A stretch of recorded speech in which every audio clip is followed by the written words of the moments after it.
welcome to Market Domination, sponsored by Tasty Trade. I'm Julie Hyman, that's Josh Lipton, live from our New York City headquarters. We are giving you the ultimate investing playbook to help tune out the noise and make the right moves for your money. And here's your headline blitz, getting you up to speed 1 hour before the closing bell rings on Wall Street.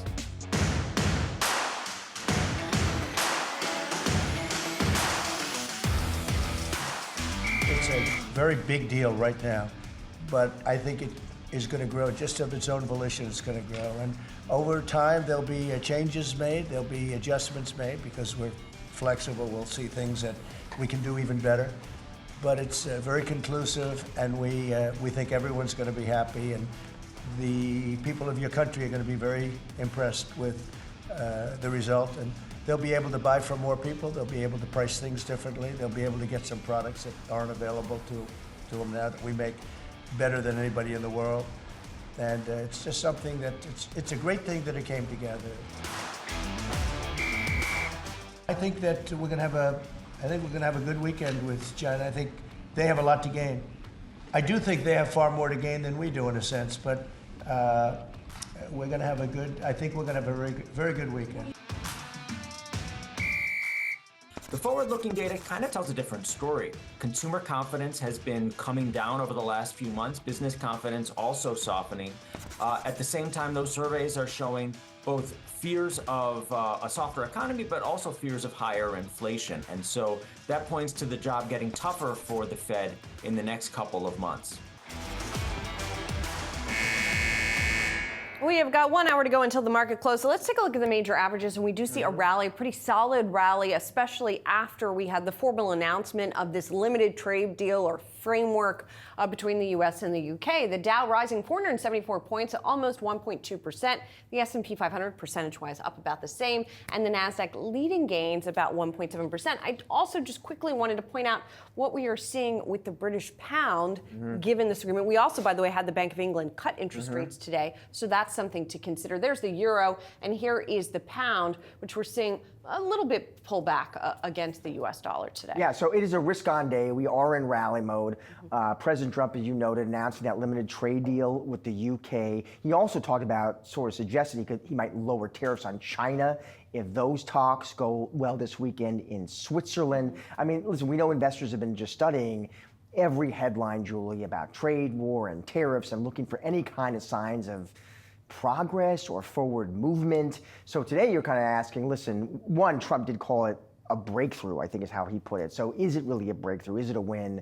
How does it benefit the UK? Importantly for investors, you look at that and say, okay, well, that could serve as kind of a model maybe for other deals, if at all. All those questions are being asked. We have, of course, just the right guest to walk us through. Yes, and one thing to point out as people are trying to suss out how important this is it a breakthrough? The 10% tariff, the base tariff on UK goods remains. Yeah. And that is a higher tariff than was previously in place. So that's something to keep in mind. Taking a look at some of the groups in the S&P 500 and what we're seeing there, utilities and healthcare are down, sort of a rotation out of defensives. And as you said, risk on here. So industrials, consumer discretionary, energy are all helping lead the gains in today's session. Then we always like to look at large cap technology. Not seeing huge moves here. We're pretty solid gains across the board. Alphabet coming back from yesterday's drop with about a 3% gain here.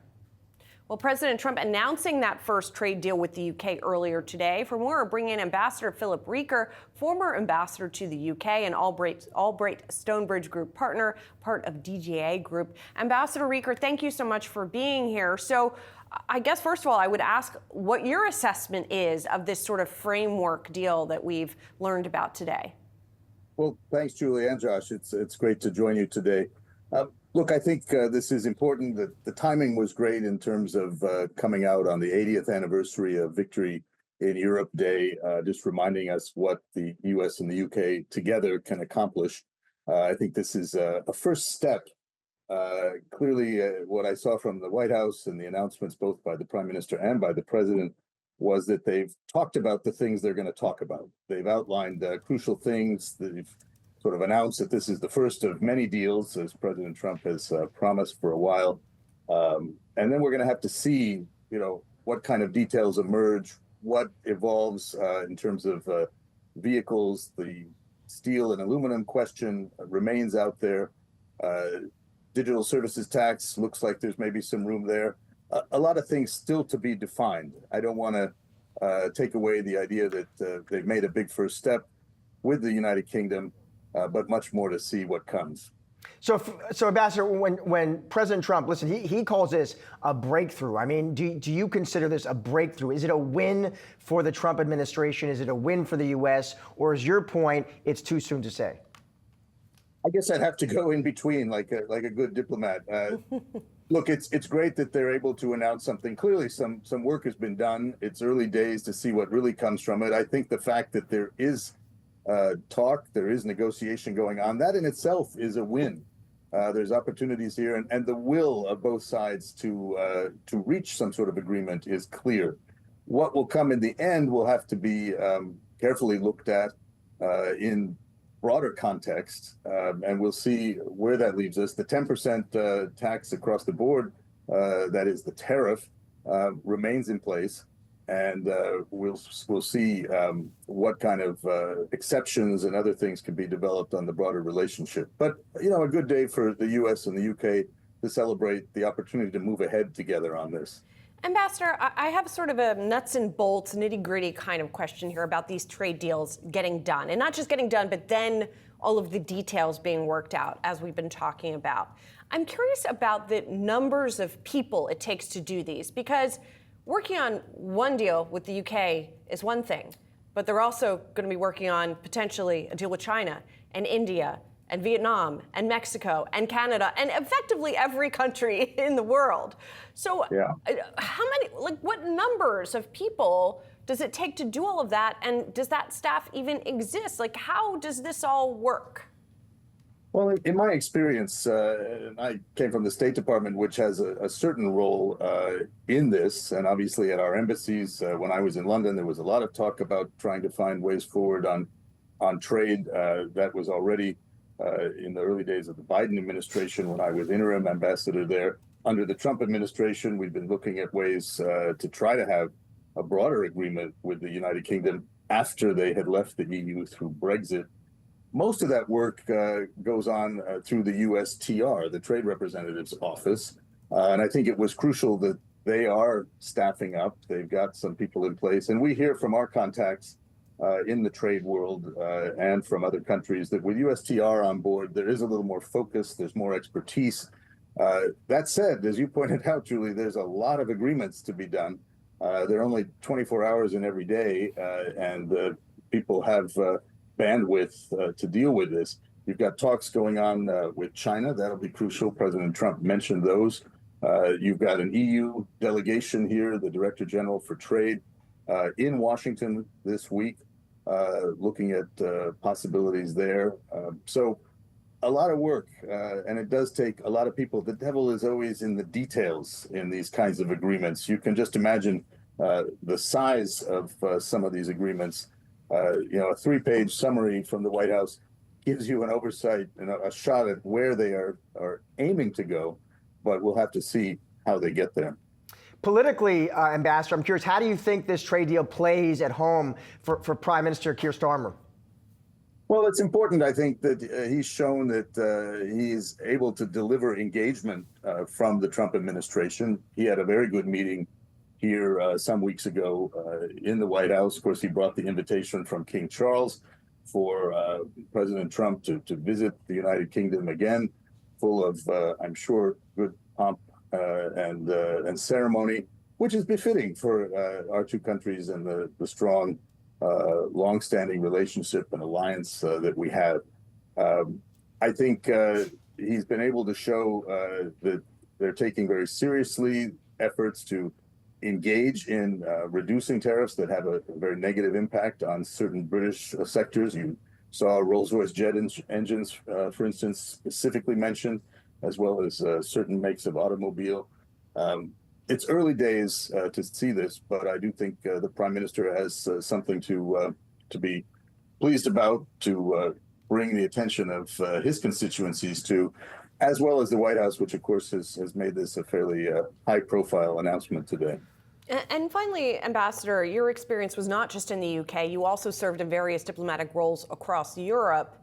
And so I'm curious what you're expecting now from the European Union, given that this agreement has been struck, and also the idea, to go back to Josh's political question, a lot of political, I don't know, what seem to be certainties around the globe have been upended in part by folks pushing back against President Trump. And so how is that all going to play out as the EU now tries to navigate the situation?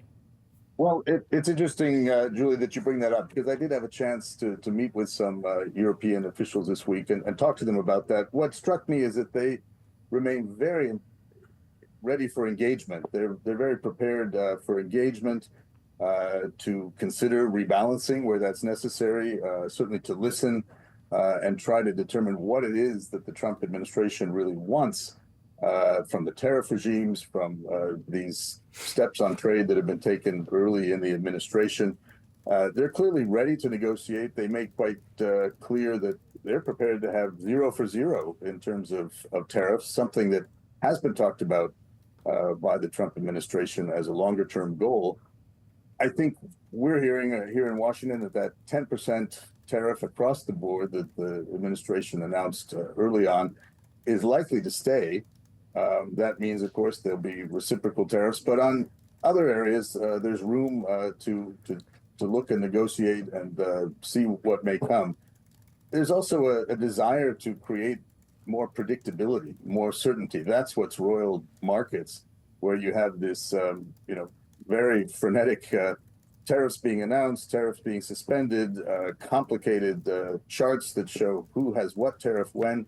As you know very well, that's not something that the private sector and business likes. They want to know certainty. They want to know what to expect.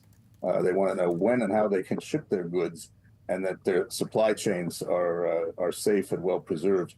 That's, I think, what they'll be looking for from the EU, but from all the other markets during these days. And I would add just that I think it's also important that the UK and the EU have seen themselves to finding a better way forward. They had some very difficult times after Brexit. There was a lot of acrimony and hurt feelings from the Brexit argument, certainly during the government under Boris Johnson. I think it's important that the UK and the EU are finding their own way forward, and that each of them then will deal with Washington in a rational way to try to bring some more predictability to global trade and the transatlantic relationship. Ambassador, so good to have you on the show today. Thanks so much for your time, sir. It's a pleasure. Take care. Well, for more on the latest market moves as stocks are jumping amid trade hopes, let's welcome in now Ross Mayfield, Baird investment strategist. Ross, it is always good to see you on the show. So we know trade, tariffs, Ross, they have been front and center for investors. Now we have President Trump announcing this limited trade deal with the UK. Markets are rallying, Ross. As a strategist, you saw those headlines, you read those reports. What do you make of them? Yeah, I mean, it's obviously a positive. I think the bigger news than the UK deal, although, as you mentioned, that's setting kind of a framework for what investors should look for in these other deals. But the big thing was President Trump commenting on China in a positive way at all. The idea that there could be an off-ramp from these, punitive tariffs and reciprocal tariffs with one of the other biggest economies in the world is the story, right? And so that we have negotiations coming up, that President Trump is talking even somewhat positively about China at this point, I think is a huge relief for investors. Obviously, we know things can be volatile, but I think that's the big takeaway. The UK deal is nice to have. A lot of these other countries are going to be nice to have, but having some level of certainty on China is going to be the big thing for the next couple of years.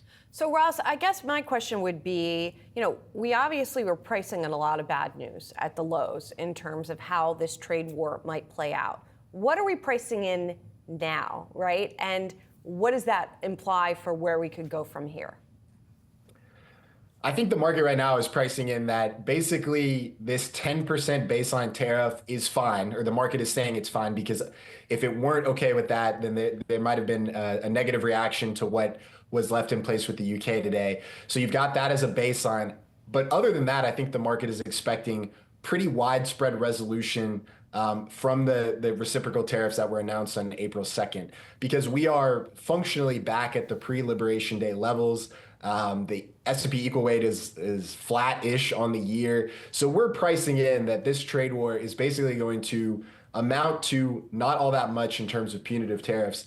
And so I think that the market right now is pricing that in and won't hesitate to kind of push back or arm wrestle the administration if they start to go back to where they were pre-April 2nd. So I wouldn't say that retesting the lows is out of the question by any means, but only if the administration gives some evidence that they're going to lean back into that more restrictive trade environment. Ross, I'm curious, what are your expectations for corporate profit growth this year? And how confident are you in that forecast, given all the uncertainty we're talking about here?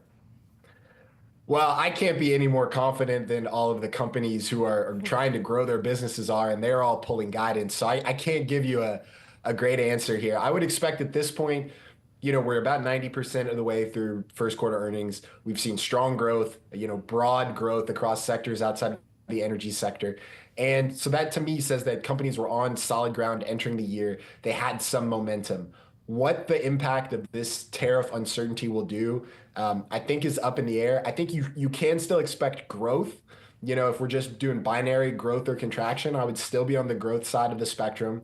But I think it could be more in the single digits. Coming into the year, we expected something like 12, 13, 15%. I think single digit growth would be a nice outcome this year. Obviously, valuations are expensive, so that would end up, maybe not the best year for the S&P 500, but coming off of such a strong 23 and 24, maybe to be expected anyway. So Ross, what do we do in terms of strategy going from here, given the tariff uncertainty that still is lingering around? Yeah, it's the $1 million question. I think what you do here is trying to solve the tariff problem is borderline impossible, in my opinion, because you have to get into the psychology of the administration and know what they're going to do next. Because this is being levied from the executive branch, it doesn't run through checks and balances as much. So getting into their heads is very, very difficult. So what do you do instead? I think you focus on secular growth themes, structural themes that are going to be here regardless of how the tariffs play out over the next 6 or 12 months, right? Things like AI, things like deglobalization, things like the need for more power. I think you pick some structural themes, you look for the high quality companies with good management teams, and you lean into those. And if there's a big risk on rally and you lag the kind of junkier stuff, I think you have to be okay with that because you've reached for quality in a time of deep uncertainty. Ross, thanks. Good to see you. Thanks for having me.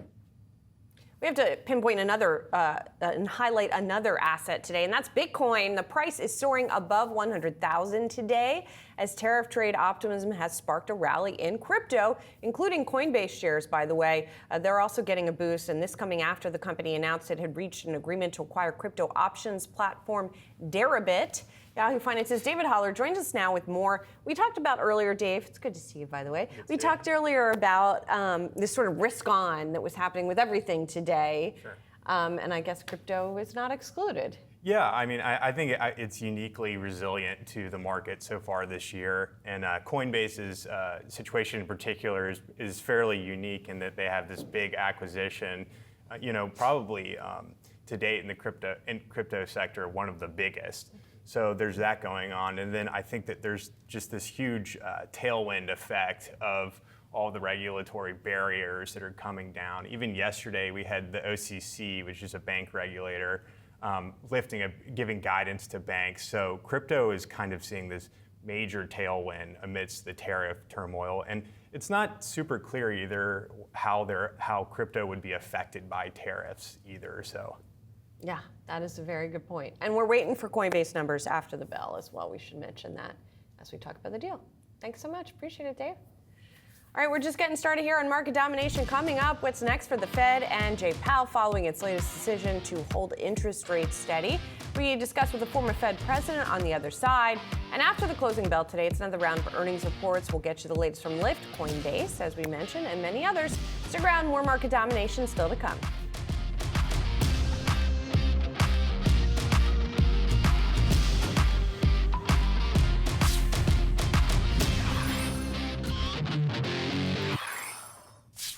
President Trump calling Fed Chair Jay Powell a fool as the central bank keeps rates steady. Yahoo Finance's Jennifer Schonberger joining us now with more on that latest post from the president.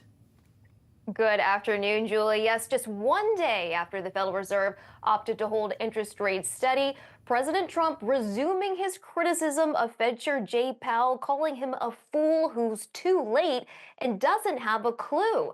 Fed Chair Jay Powell and the rest of the central bank are awaiting greater clarity on the impact of the president's policies on the economy before charting a course forward on interest rates. The Fed sees the risks for both higher unemployment and higher inflation rising in the face of the president's tariffs. Chair Powell indicated no sign of an imminent change in policy, noting that preemptive rate cuts just wouldn't make sense right now in the face of all the uncertainty and expectation for higher inflation and weaker growth. I asked Fed Chair Jay Powell during his press conference on Wednesday why he hasn't reached out to the president for a meeting amidst all this uncertainty. I've never asked for a meeting with any president, and I never will. It's not, I wouldn't do that. There's never a reason for me to ask for a meeting. It's always been the other way. So would you want to meet with him if given the opportunity to get more information? It's never an initiative that I take. It's always an initiative. I don't think it's up to a Fed chair to seek a meeting with the president, although maybe some have done so. I've never done so, and I can't imagine myself doing that. I think it's always comes the other way. A president wants to meet with you, but that hasn't happened. Today, the president responded, saying that he has no plans to call Powell for a meeting. Chairman, Mr. President, says that you would have to call him for a meeting. Do you plan to meet with him? I could and what do call you him think for a about meeting, but it's like talking to a wall. He should be. the Bank of England cut today? Well, the Bank of England cut, China cut, everybody's cutting but him. It's I don't know. We'll see what happens. It's a shame. I call him Too Late, Too Late Powell. That's his nickname, and it's a shame. It's ridiculous. Trump has repeatedly called on the Fed chair and the rest of the central bank to lower interest rates and did so again today in the Oval Office, saying that perhaps one reason why the Fed chair hasn't lowered interest rates is because he's, quote, not in love with me.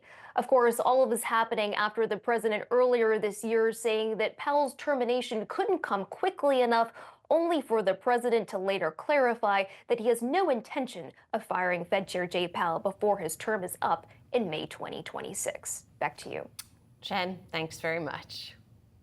Well, President Trump, as he resumes his criticism of Fed Chair Jay Powell after the Fed kept interest rates unchanged, Trump continuing to call for the Fed to lower rates. However, the central bank awaiting greater clarity before making a change in policy. Fed Chair Powell emphasizing the uncertainty on how Trump's tariffs would affect the economy.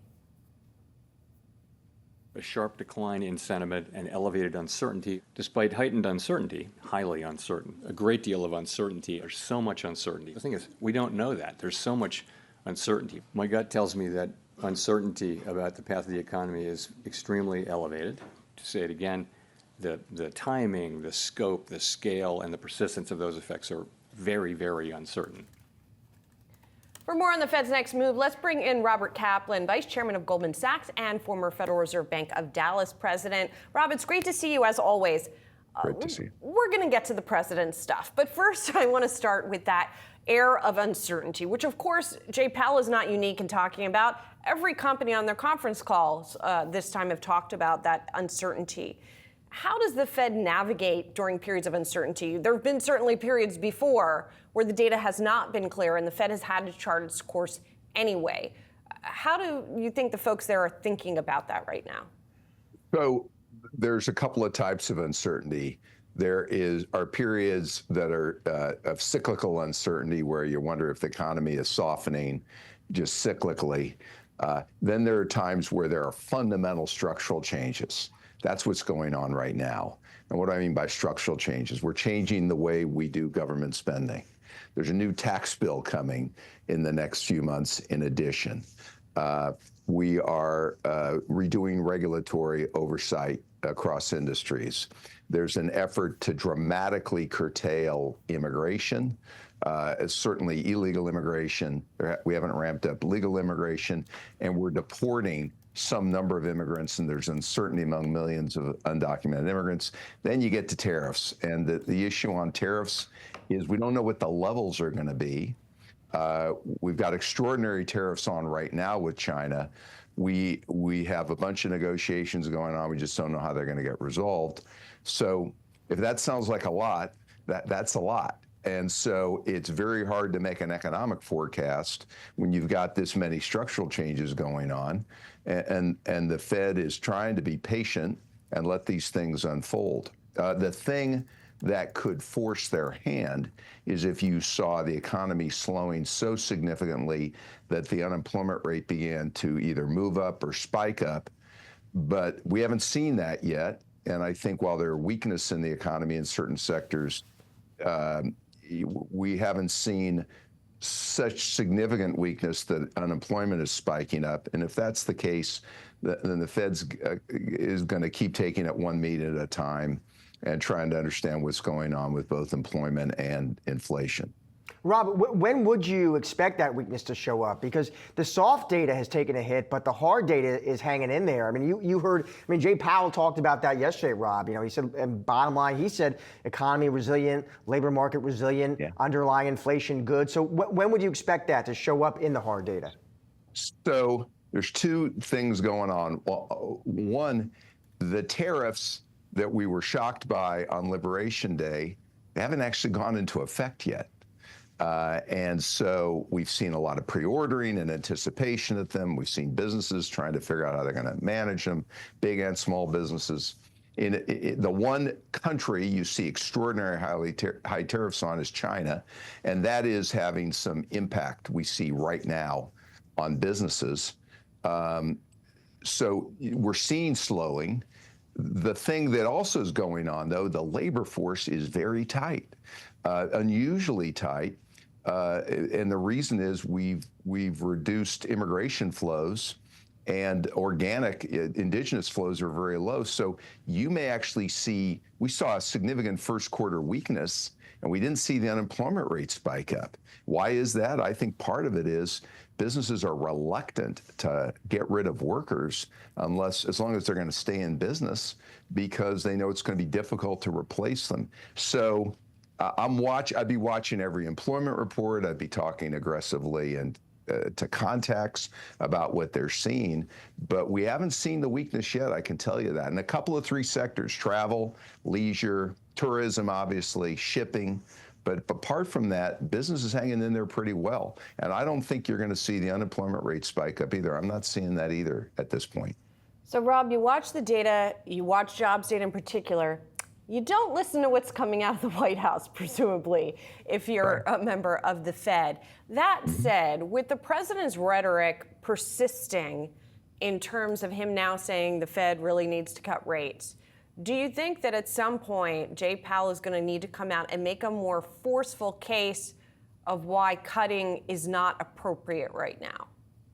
Yeah, I think as this unfolds, particularly if you see more significant GDP weakness, which leads to unemployment spiking up, then yes, he will have to explain more why the ramp up in unemployment isn't enough to justify adjusting rates. The other thing that should be going on here behind the scenes is normally the chairman of the Fed will be talking regularly to the Treasury Secretary.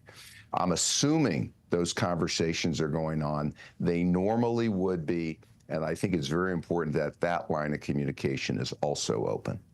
Very interesting, especially since Powell was asked if he has talked to the president, not if he has talked to Scott Bessent. So we'll keep that question in our pockets for next time. Robert Kaplan, thank you so much. Great to see you. Good to talk to you.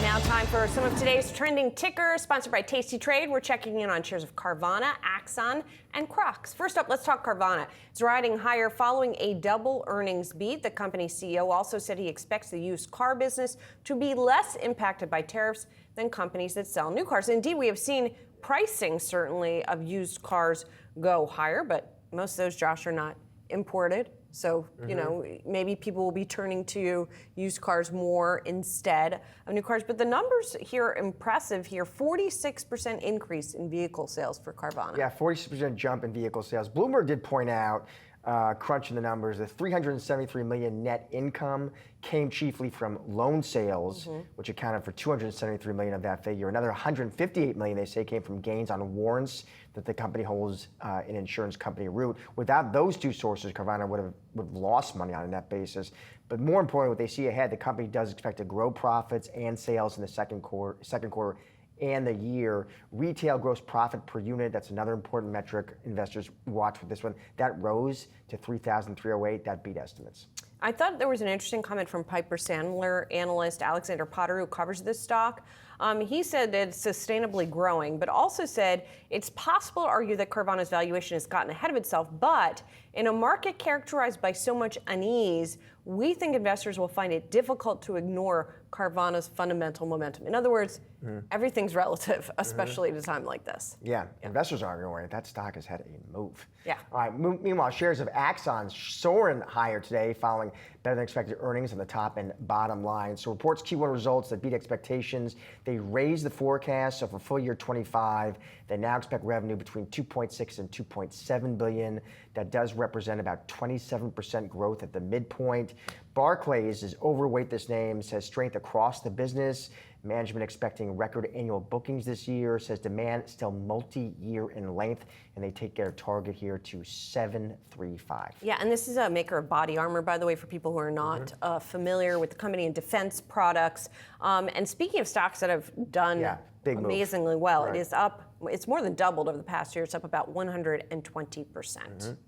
And then going to a very different type of thing that you wear, Crocs. The shares of Crocs higher following better than expected earnings for the first quarter. The shoe company did withdraw its guidance for 2025 amid tariff uncertainty, like so many other companies have, but still coming out with adjusted earnings per share of $3, which beat analyst estimates here. Revenue, little changed year over year, but better than had been estimated. Yeah, so it did withdraw the outlook, talked about macroeconomic uncertainties, did say Crocs and Hey Dude brands they highlighted contribute to what they called outperformance with gross margins, operating margins, just EPS, and cash flow. They said coming in above plan. Yeah. Although I guess Hey Dude not doing quite as well as Crocs. You got any Hey Dudes? No Hey Dudes, no Crocs.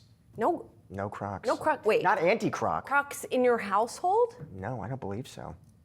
Wow. Maybe the 6-year-old has and them. I would be surprised if she didn't have some. But maybe that's not the I'll thing check. anymore. I'll report back. My kids are teens now. Maybe, maybe. You got hand-me-downs? Does that work?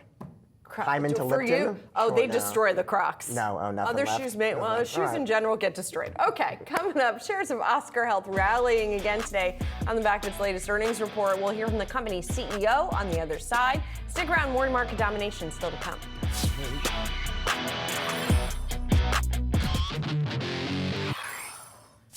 Oscar Health, an insurance technology company, soaring over the last 2 days after topping earnings estimates on the top and bottom line. Joining us now, Mark Bertolini, Oscar Health CEO, to break down the numbers, as well as our healthcare reporter, Anjali Kamlani. Mark, thank you so much for being with us. It is fantastic to see you, first of all.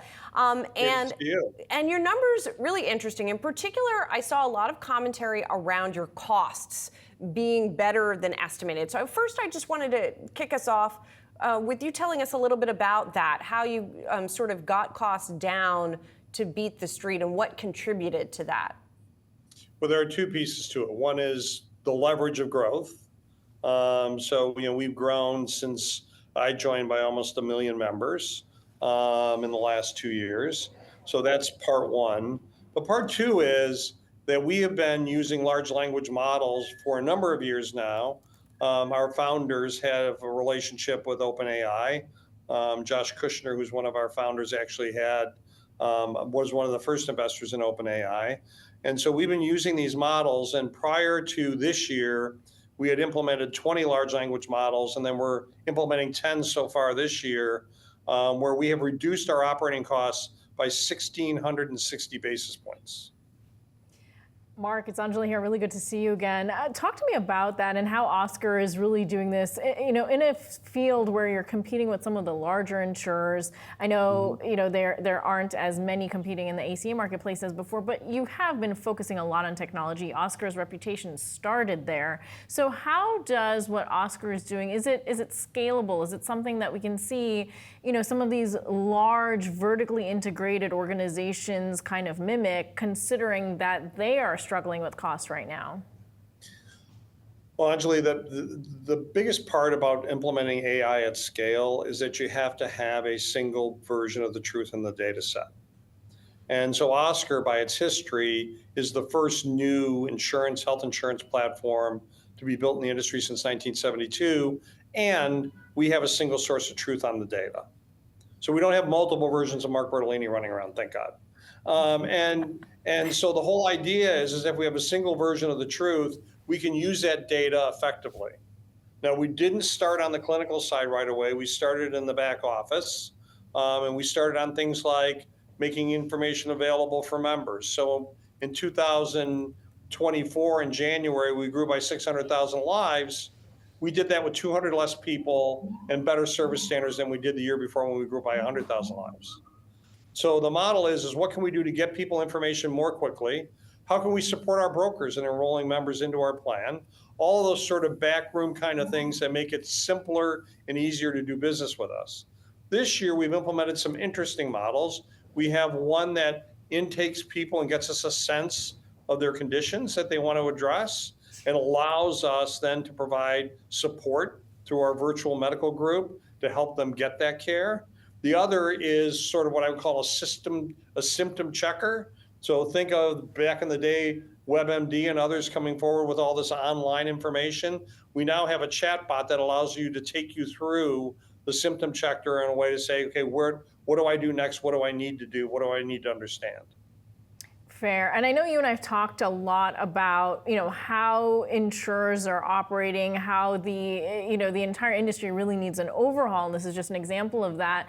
I want to talk about also, we saw your former place exit the ACA marketplace. And I know you're focusing a lot more on ICHRA right now, but talk to me about what that does really for the entire marketplace and what that means for members and their, what's available for them.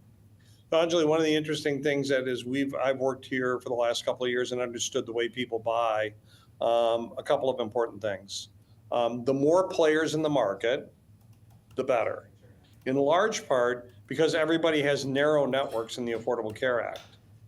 And narrow networks allow you to get a lower price point because you're moving revenue to fewer players and they get share as a result.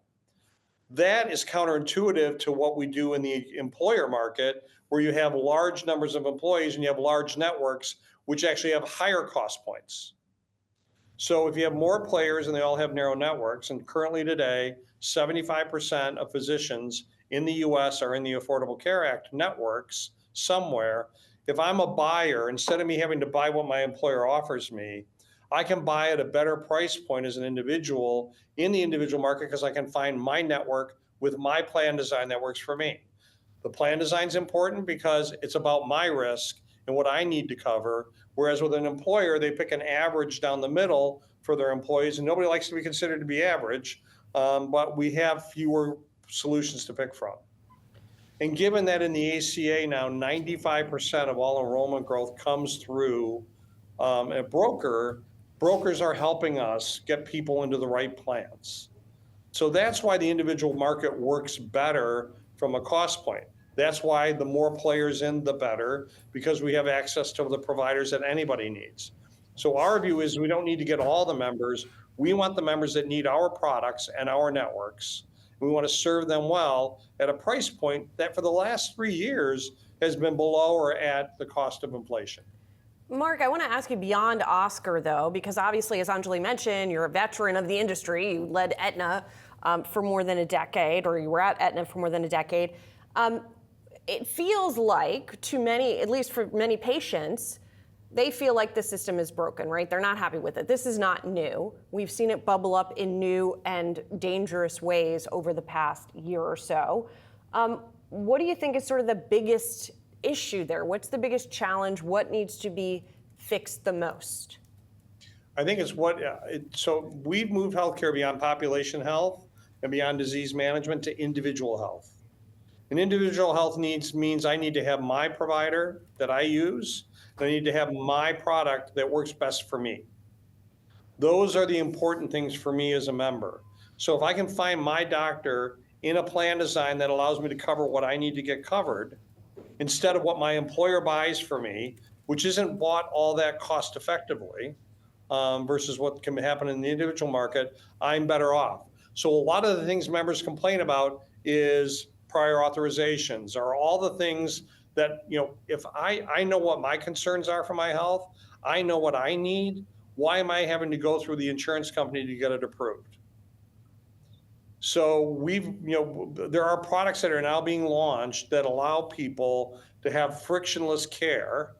And those frictionless care models allow me to get what I need on my terms at my cost.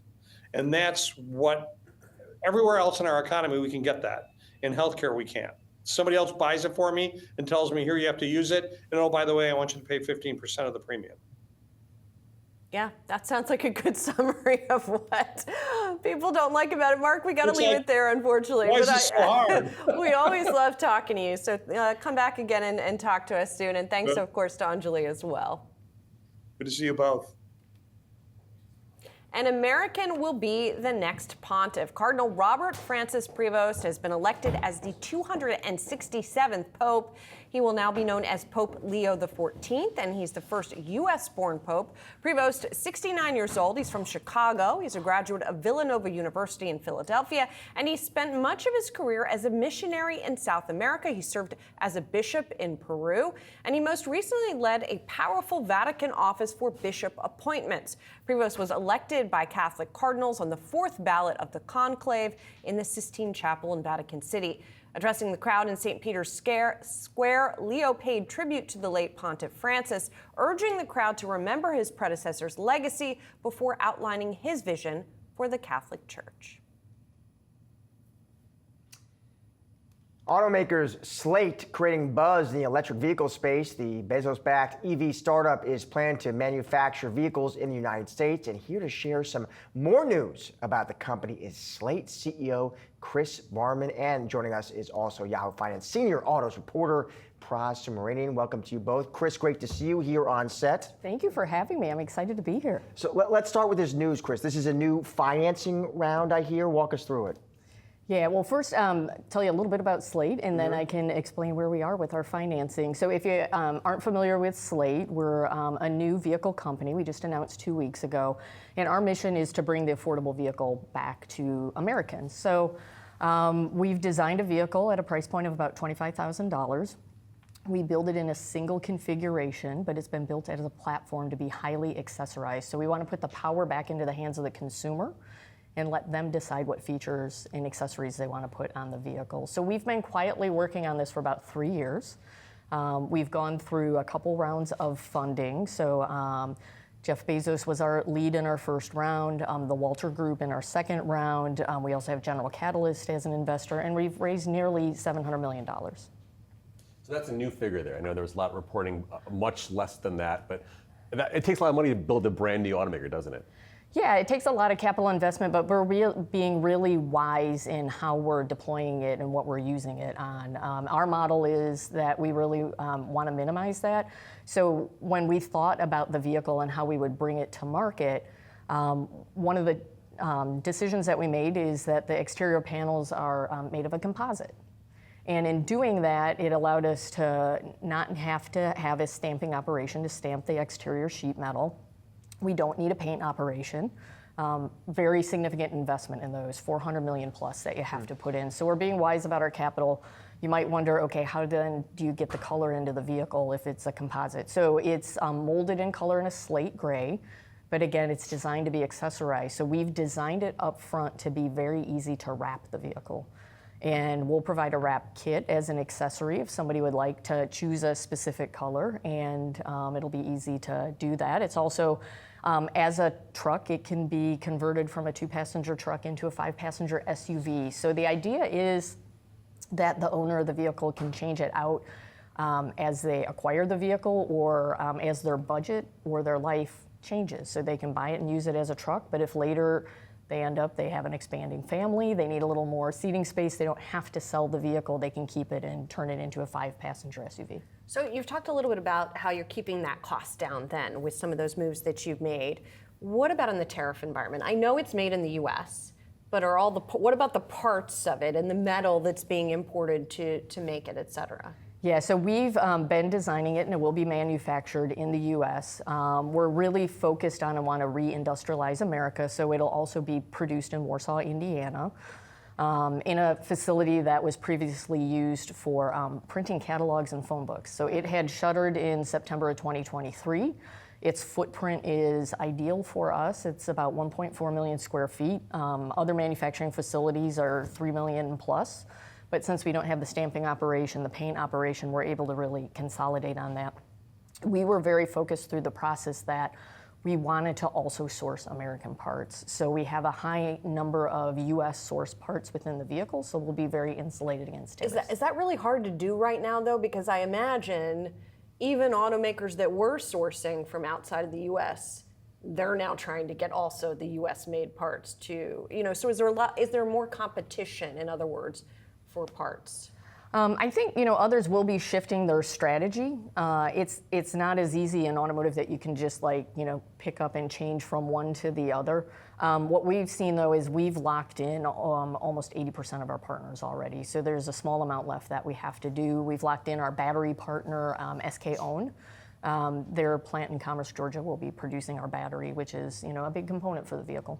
So Chris, you guys are talking about a 2026 late launch, cars come off the line, and then by 2027, full ramp up, 150,000 vehicles a year. How do you envision that happening, and do you see enough demand for that many vehicles in the future?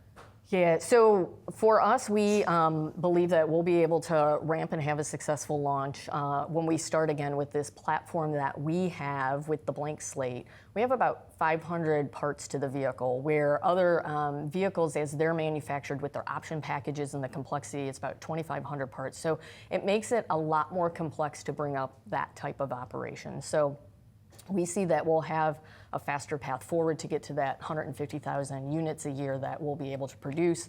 In the 2 weeks that since we've announced in that, we've been seeing a high amount of reservations coming in for the vehicle. So indications are that the demand is out there. People are very interested. Can't share that yet, but we're doing really well. But if you think about the market itself, 55 million vehicles are transacted every year. About 15 of those are new, 40 of those are used. Average cost of a new vehicle, about $50,000 a year, or a $900 monthly payment.